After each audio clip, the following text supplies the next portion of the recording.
Hello guys, today we will discuss one of the most important model of SDLC waterfall model.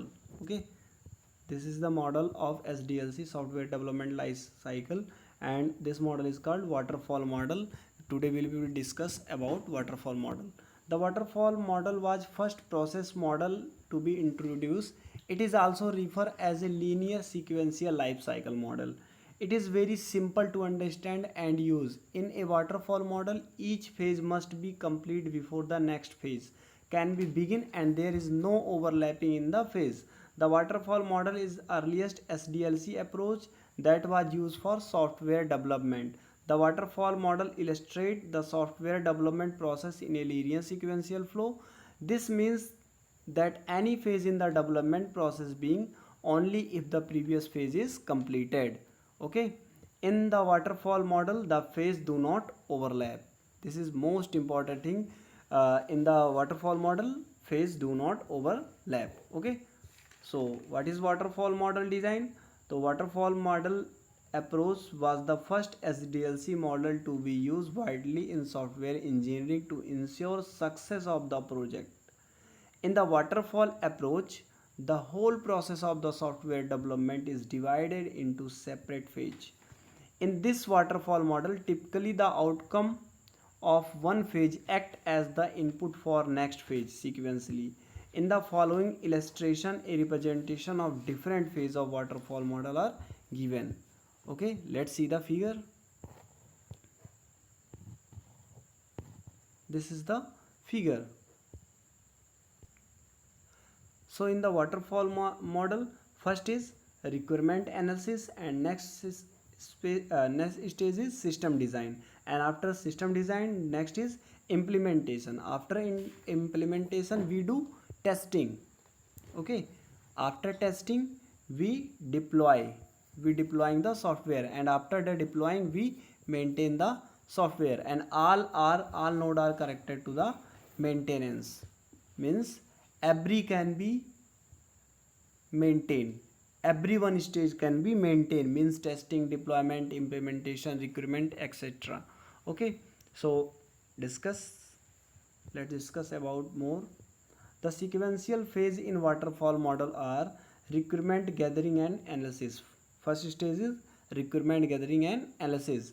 All possible requirement of the system to be developed and captured in this phase and documented in requirement specification document. And next is system design. System design the requirement specification from first phase and studies in the phase, and the system design is prepared. This system design helps in specifying hardware and system requirement and helps in define overall system architecture. Okay, next phase is implementation. Means implementation with input from the system design. The system is first developed in small programs called unit, which are integrated in next phase. Each unit is developed and tested for it functionally, which is referred to as unit testing. And next is integration and testing. All the unit developments in the implementation phase are integrated into a system after testing of each unit. Post integration of entire system is testing for any faults and failure. And next is deployment of system. The deployment of system, once the functional and non-functional testing is done, the product is deployed in customer environment or related to the market. And after this last stage is maintenance. There are some issues which come in client environment. To fix those issue, patch or rated release.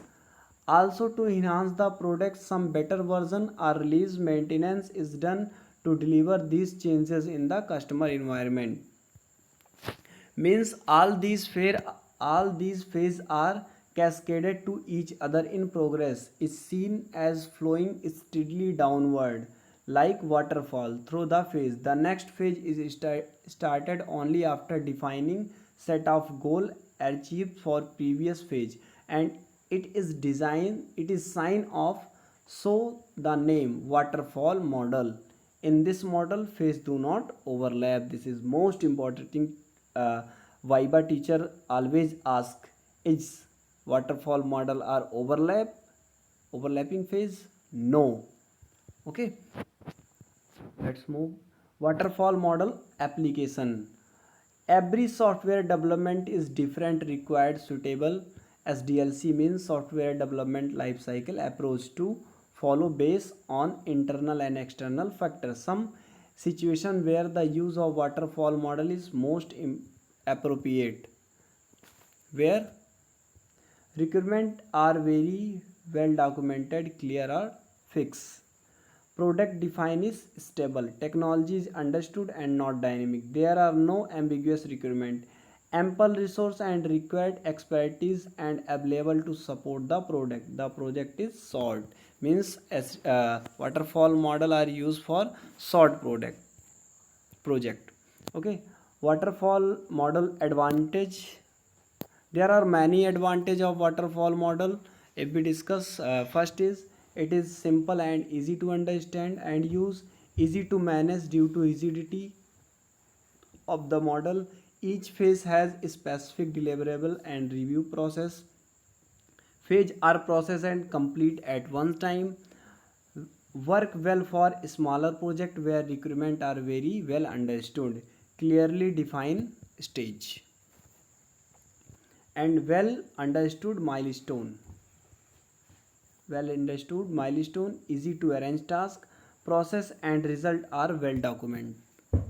Okay, and most important things, disadvantage. There are various disadvantage of a waterfall model. First is no working software is produced until late during the life cycle. High amount of risks and uncertainty. No, not a good model for complex and object oriented project. Means we cannot use this model for object oriented project. Poor model for long and ongoing project. And suitable for project where requirement are at the moderate to high risk of changing. So risk and uncertainty is high with the process model. It is difficult to measure progress within stage, cannot accommodate changing requirements and adjust scope during the life cycle can be project. Integration